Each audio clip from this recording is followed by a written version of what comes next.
Visi ant žemės. Gerai. O tu? Pinigus į maišą. Vabzdžiai? Pradedam.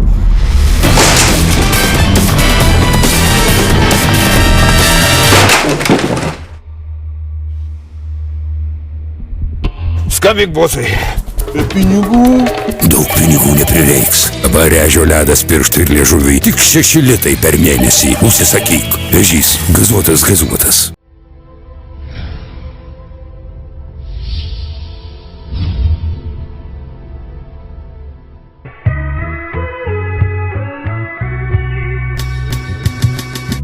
Lietuvos rinktinė tęsė įspūdingą pergalių seriją.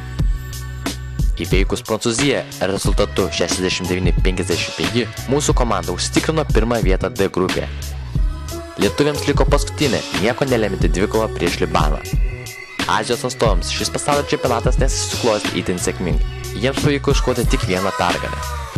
Pergalę prieš prancūzus lietuvius kaip jau įprastai priekį vedė rinktinės lyderis Linas Kleiza. Puolėjas visus savo 15 taškų surinko antrojoje rungtynių pusėje. Dar jis pridėjo 3 atkovotus kamuolius, bei 3 kartus rezultatyviai asistavo komandos draugams.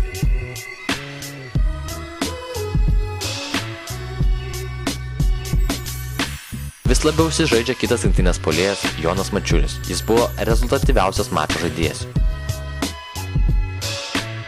Iš viso įmetė 19 taškų ir pridėjo 2 atkovotus kamuolius, bei 2 kartus rezultatyviai perdavė komandos draugams.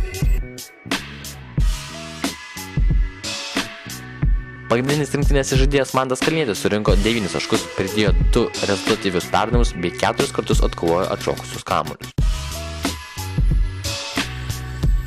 Libano rinktinė šiame pasaulio čempionate naudingiausiai rungtyniavo Jacksonas Vromo.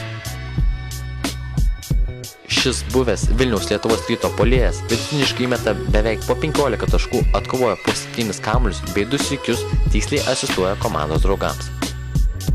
Legendinis Libano krepšininkas Fadih Al-Khadibas įmeta beveik po 18 taškų bei prideda po 5 atšokusius kamuolius. Ekipos gynėjas Roni Fahedas įmeta po 10 taškų, atkovojo kiek daugiau nei po 1 kamuolį bei atlieka beveik po 2 rezultatyvius perdavimus. Rungtynės tarp Lietuvos ir Libano rinktinių jau šį ketvirtadienį 18:30 min. Lietuvos laiku. Tiesioginį varžybų rezultatą galite sekti Eurobasket LT portale.